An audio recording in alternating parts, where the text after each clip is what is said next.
So for the next 15 minutes, I'm going to give you an introduction to persuasive design and probably ruin your online shopping experience at the same time. So what we're going to learn today, to take you briefly through it, I'm going to actually explain to you what persuasion, emotion and trust is. It's called PET as an abbreviation. I'm going to let you know how persuasion affects your behaviour and users on the website. I'm going to give you an introduction to some of the core principles. So there's some actual, like same as Gemma, some like starter for 10, some points you can take away. Give you some advice on how to apply PET in the real world, and then maybe give you a bit of an example into the dark side of PET, so when PET goes wrong. So what is persuasion, emotion and trust? So to understand that really, we've kind of got to go back to the beginning of designing for the web. It was basically a case of two things. Does it look good, and does it do the thing the person came to come here to do? So it's like really primitive. I think there was a third tier, which a lot of people said it was just to have an online presence, which is a bit weird, but that's what people did back in the day. So this all changed when a company called Human Factors pioneered something they call PET design. Now, Human Factors is one of the leading UX agencies in the world. So when this came through, it was actually like revolutionary, even though it's been happening offline for years and years and years. So they applied it pretty much the first and educated everyone how to do it. What it actually is, I'm going to have to read off the slide here. This is what their advice themselves, what it's called, what it is. It's a method for making user experiences more engaging, compelling and effective.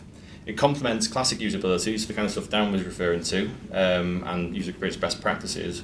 It nudges customers towards the goal using psychology.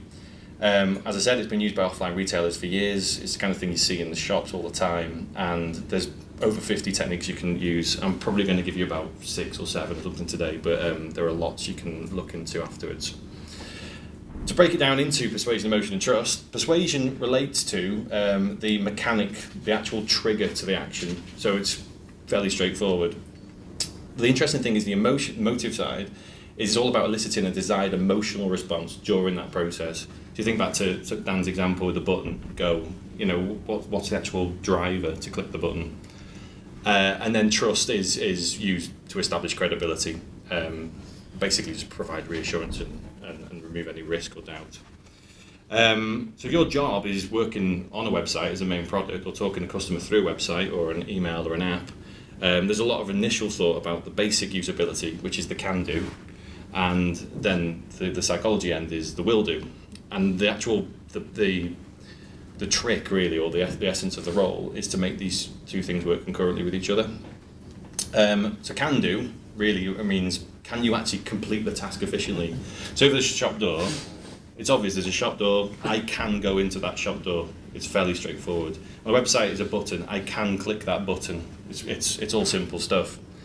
But that's not enough for a customer. So there's no guarantee they're going to walk into your shop or click that button. So you've got to add that second layer, which is the will do.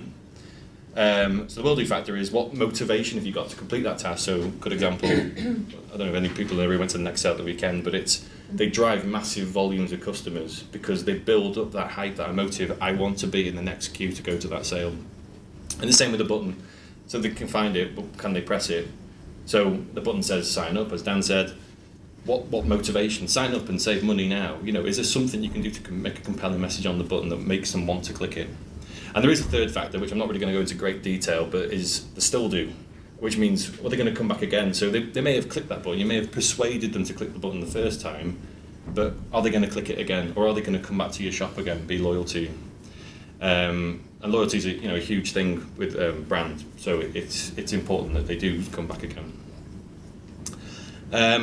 The only way really to explain this is by actually delving into some principles and giving you some practical examples. So I don't know if anyone's actually understood or seen anything about PET before, so I apologise if I'm stepping on any previous learnings, but it's quite interesting. There's some good things you can take away.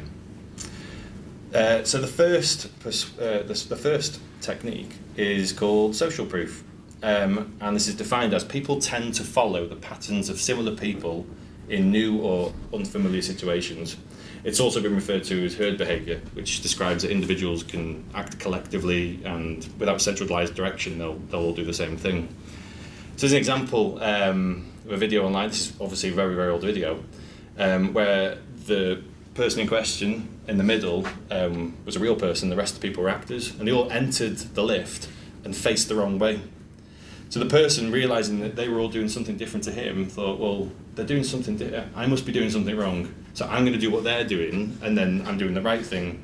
Now there's loads of instances of this in this video where they start taking their hats off and putting their hats back on, and the guy starts copying them about the whole thing, because imagine back in the day elevators weren't really commonplace. He thought he was doing something wrong, so he just followed their behaviour.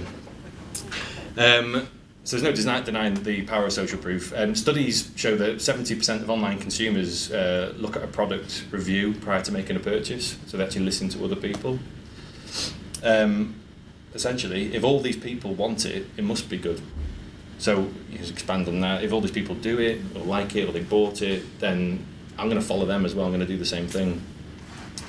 In entertainment, you get audiences in theatres, and sometimes the arrangers of the event actually put stooges in the audience who clap at predefined intervals. So when they want you to clap to sort of make an emotional response to the rest of the audience, that one person claps and the rest of the audience clap along with them.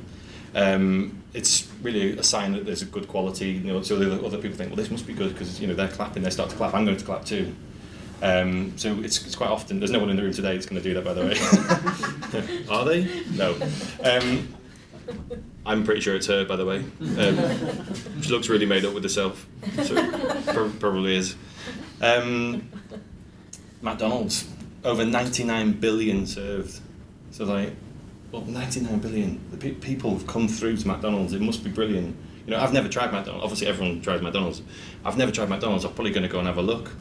But to that point, when you go to a restaurant like Frankie Benny's, something like that, have you noticed they have really small waiting areas? So the restaurant's pretty big, but they've got a really small gap at the door. They say, oh, you've got to wait here and hang around here. So when you walk past, it's always busy. So you think, well, God, it must be good in there because everyone's outside. Franco Manca in London, self and Jodie were working in London, and we went out to try and find somewhere to eat in the evening, and there was a queue outside. It was like a 20-minute queue or something like that, and Jodie said, you've got to go to this place, it's really good. So we turned up, and obviously the first initial reaction was, I'm not queuing. It was fortunately not raining. I'm not queuing outside of Franco Manca for 20 minutes. It's good, there's a queue, it's going to be good. So we stood there for about 20 minutes waiting to get in, and it turns out it was good, and it was worth the wait. But the thing that made me stay was the actual argument that, well, there's all these restaurants on this street and not one of them's got a queue, but this one has. It must be the good one.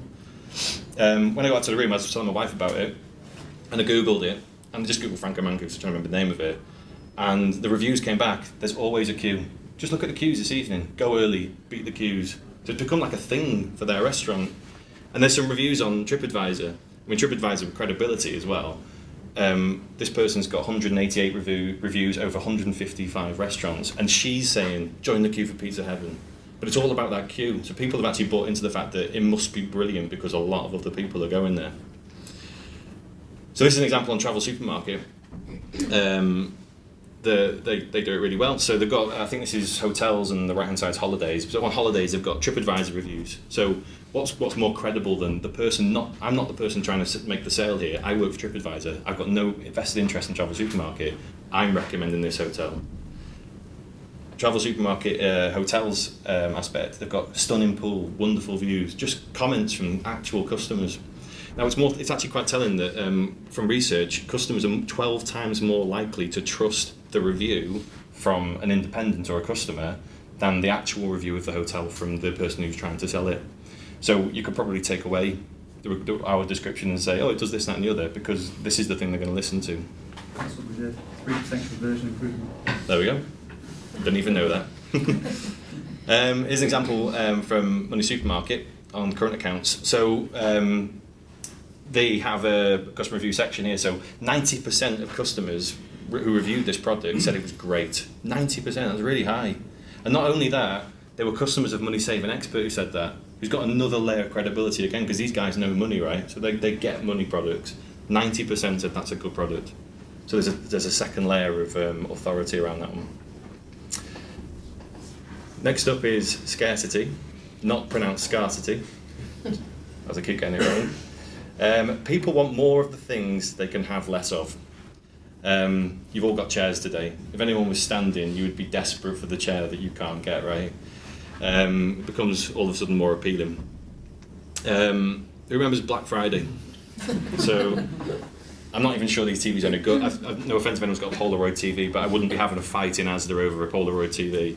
But these guys queued outside, and there was probably, 15, 20 TVs. So there was going to be too much demand for very little product.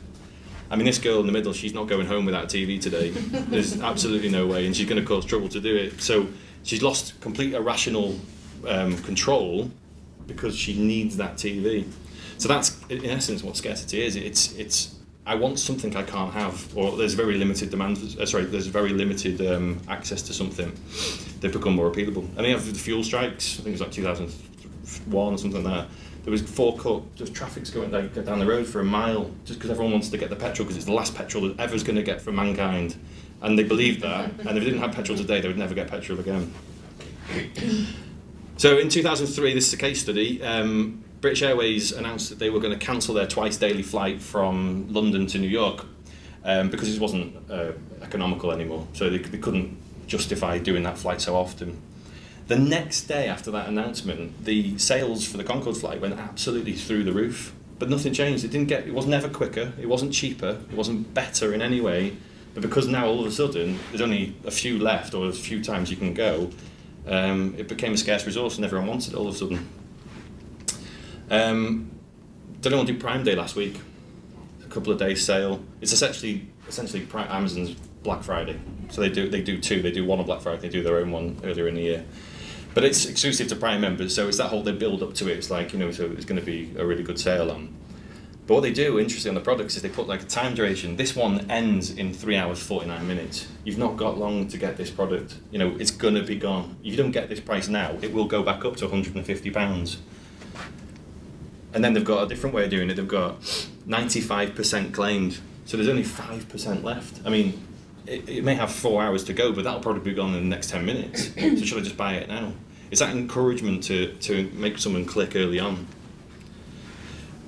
Here on MoneySuperMarket, it's quite difficult sometimes with products and stuff. We can't sort of disclose certain amounts of stock levels and stuff, but there's some really good ways of doing it. An example here someone's mocked up is, I think it's a collective switch. It says hurry ends tomorrow.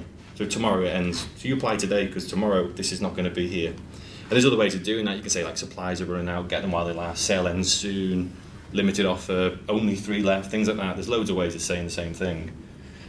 Straightforward, it's a limited offer. I mean, it would be good to have some actual limitations applied to this. In what way? Is there not many of them? Is it only for a certain period of time?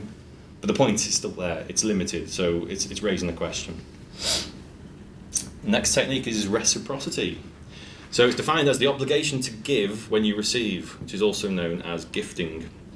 So this is the idea that you're more likely to say yes to people you owe. So when you're indebted to somebody, you're probably more likely to return a favour. So I'm going to show you, explain a case study to you.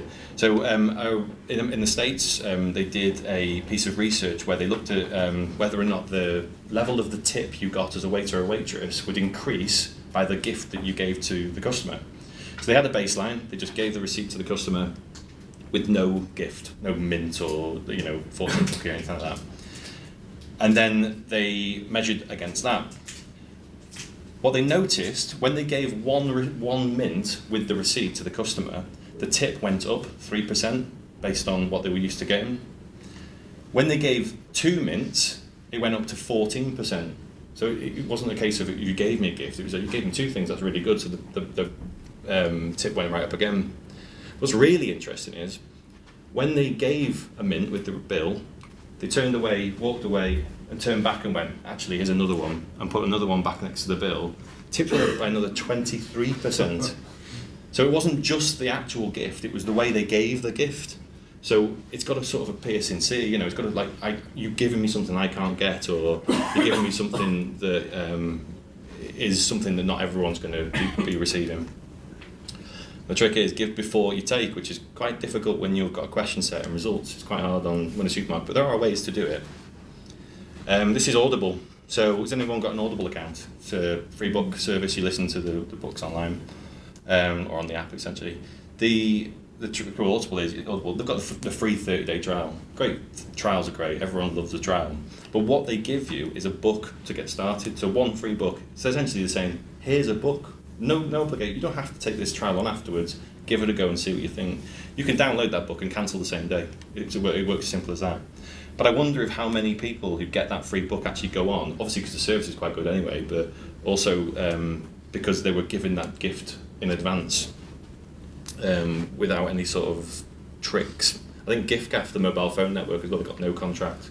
So you're more likely, you're not going to lock me in, I can try you out, sort of thing. Credit Club.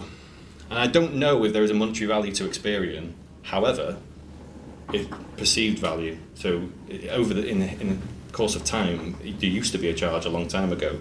So you're going to give me, not only are you going to sort out my finances for free, you're going to tell me and give me advice, you're going to give me my Experian report as well, which I think I have to pay for. I'm still not sure to this moment if I have to pay for it, but I just think you do. So that's a free gift.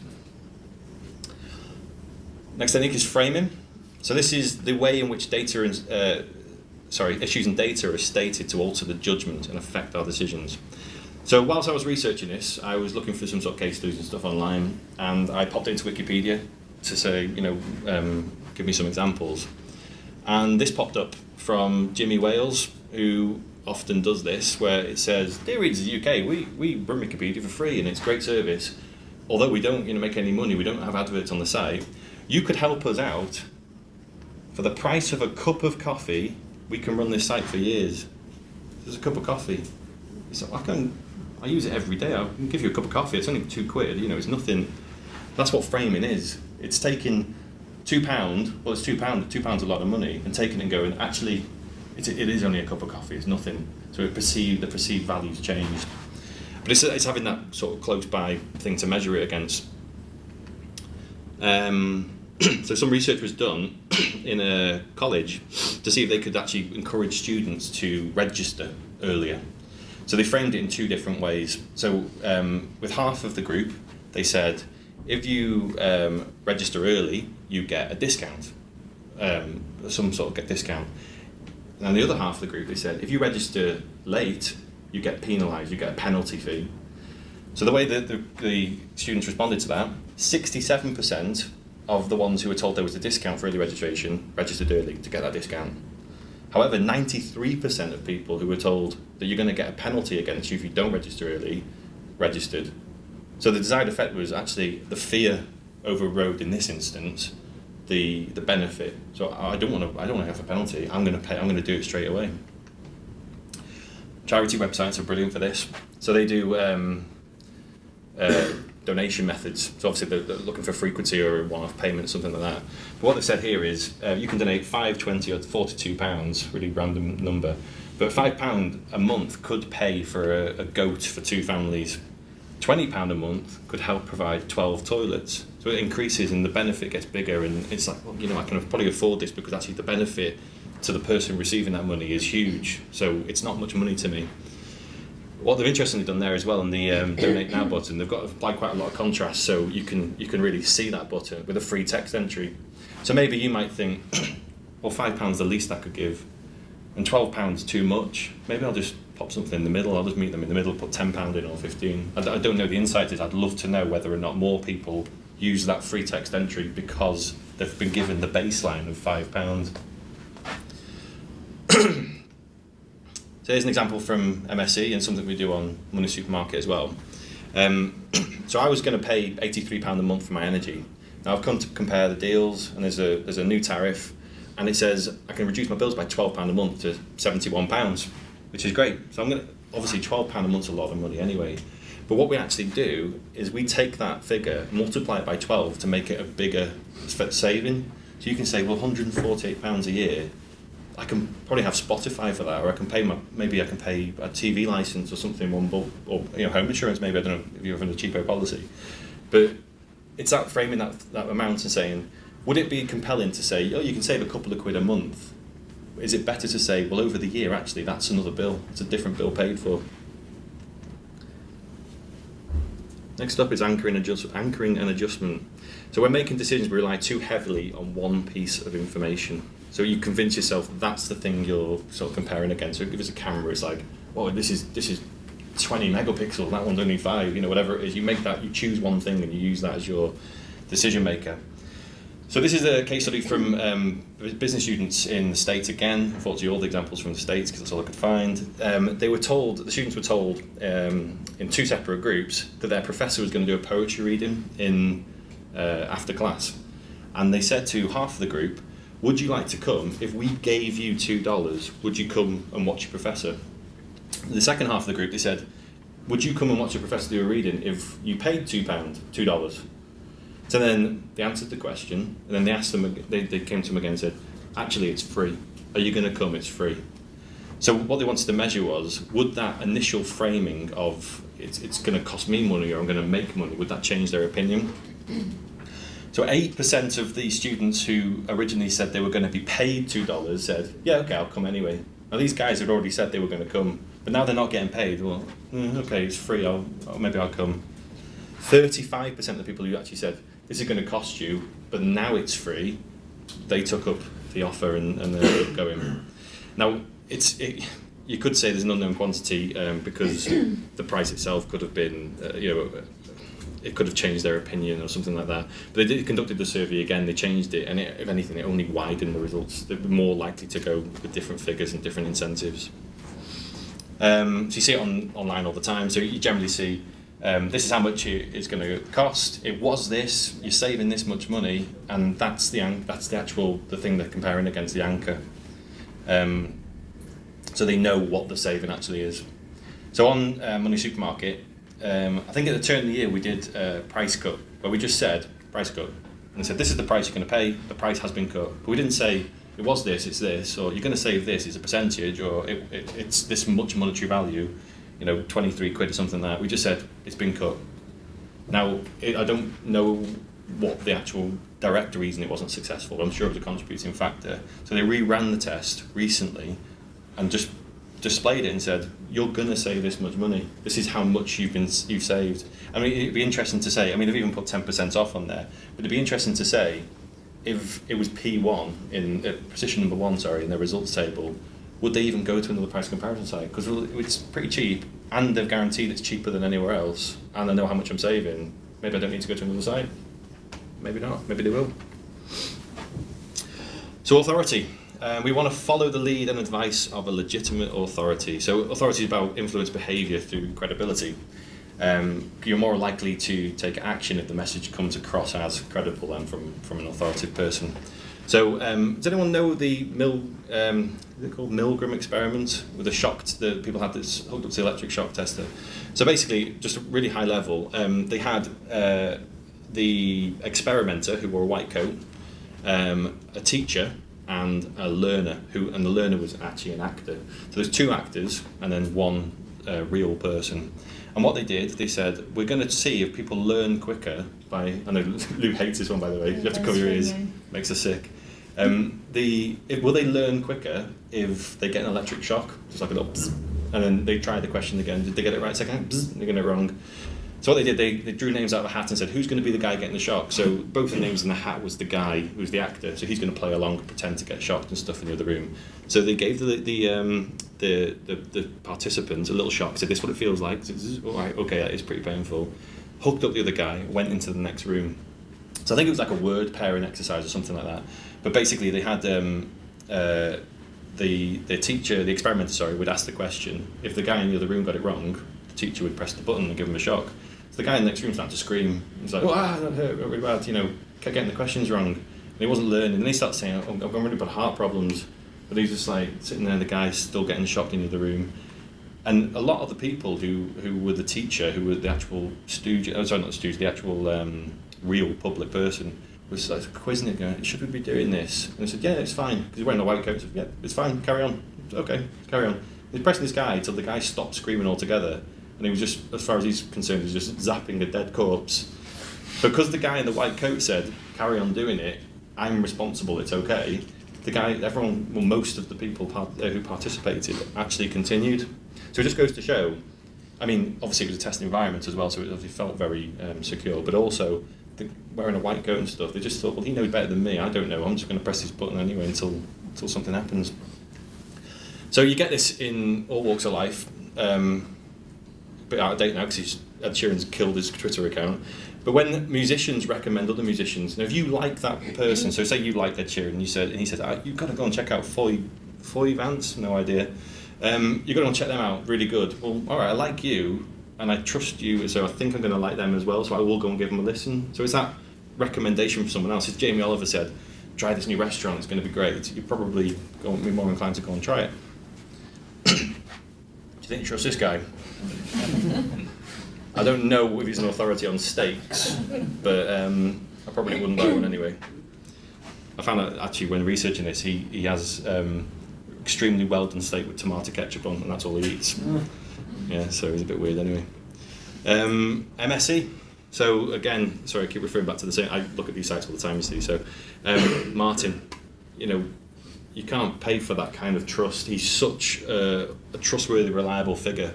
And you're very lucky, we are as a group, that we've got somebody that, if you're going to give advice, then you're more likely going to listen to this guy because he's clearly in it for the customer. There's a tab here, so there's two tabs. This is just the whole market of energy, so this is every energy tariff you can get. And then there's the top picks. And when you click on that, there's like a little quote at the top that says, this is why these are the top picks, and these are why these are good, this is why these are good. I remember at the start of the talk I said to you, I've been at MoneySuperMarket for 9 years, I've been working here, I've been doing web design for over 14 years. Who says that? It's such an idiotic thing to say. But it's that thing I'm just trying to get across to you. I'm just trying to say, focus guys, listen to me, I'm about to give you a presentation, I know what I'm talking about. I don't know what I'm talking about. But it's that setup where you say, start it off, let people know where your experience is, and hopefully they'll start listening to you. So that's the techniques you can use. This is sort of a dark side of what you shouldn't do. So I'm going to use a really obvious example here that probably everybody in this room has seen at one point in their lives, which is the Ryanair booking process. So I don't know if anyone who hasn't seen it, what they do when you've actually purchased the flight and you're just putting your personal details and stuff, they ask you your name, they ask you something about priority passes, priority queues, you can skip queues and stuff like that. Then they've got this travel insurance section. So it actually says, buy travel insurance. There's nothing sinister about that. Buy travel insurance. No thanks, don't want to buy it. However, in the drop-down, which most people actually focus on, it says a question. Please select a country of residence. So I was going to answer the question then, United Kingdom. Now if I answer United Kingdom, I've just agreed to buy travel insurance from Ryanair. The actual correct answer, if you've got travel insurance, is in the drop-down, and it says, no travel insurance required. Now, not only is that ridiculous because it isn't yes, no, it's actually not even in the correct alphabetical order, it's in the middle of the L's, so you can't even find the thing. So it says Ireland, Italy, Latvia, no travel insurance, Lithuania. It's crazy. And they have tried to clean their act up, so credit to them, they are trying to improve things, but it's still there, it's still, a way of trying to manipulate someone. It's in the correct alphabetical order, so we've got to give a round of applause for that. But it's not the best thing for the customer, it's tricking them. Now, I don't know if you know, Sports Direct is shutting down. It has been for the last 15 years. But they have these things in the window that says, all stock reduced, closing down, everything must go. So you walk to the door, in a little corner it'll say, customer notice, this store isn't closing down. It's actually a stock liquidation sale. We've bought out JJB, this time it was JJB that bought them out. This sale's going to end on this day. They take that poster down and they'll put a new one up that says this ends in March. It goes on forever. So actually people become, so aware of the trick, they just ignore it and they become blind to it. So don't overdo it. If you apply this in moderation, it's brilliant. I mean, I'm going to pull up a site actually I've got a lot of respect for and I really like the site. But actually when you look at it from a psychology perspective, you think, God, you're going too far, it's really too much. This is booking.com, which is a really good site. But here they've got minus 27% today in a red flag. In high demand, booked 36 times in the past 24 hours. Oh, it was 199, now it's 146. In high demand. See our last available rooms. 1,000 people have recommended this product. It expires in 1 day. Very good, 8.3%, today's value deal. And that's the first 3 results of their hotels page. It's just crazy. But actually, each individually are great. Each individual one of them executions is the right way of doing it. It's just getting a bit greedy with the way you're doing it to the point they get blind, so they don't actually see it. So, further reading, if you want to learn a bit more, there are some books I'd recommend. Why We Buy by Paco Underhill will literally ruin every shopping experience you've ever been on in your entire life, to the point where they put paracetamol on shelves and why milk's at the back and not the front and things like that. Neuroweb Design as well, we've got a copy of that knocking around if anyone wants to have a read of that, but they're all really good books. On top of that, we have things called mental note cards. So basically, I mean, you can see how many there actually are, but say social proof on the front there. A bit of a description. When you're doing a workshop, you can put them down the table, turn them over, and it gives you triggers to say, have we considered, status quo bias? The point is, I'm going to email all of you a copy of these, and everyone who's sort of signed up to this presentation today, I'm going to send you these free, so you don't have to go buying them because they're difficult to get hold of. And it's only to people in this room, so just you guys are going to get it. I'm not going to send them to anyone else, so don't sort of forward them on. And it's just a gift because I appreciate you coming out and doing all this stuff. And you can't actually buy them anymore. If you go on the website, they sold, I think it was like 1,500 packs, and then they stopped selling them altogether, so you can't get them online. And they're endorsed by me. I think they're brilliant. So go ahead and get them. And that's it for me. Thank you very much.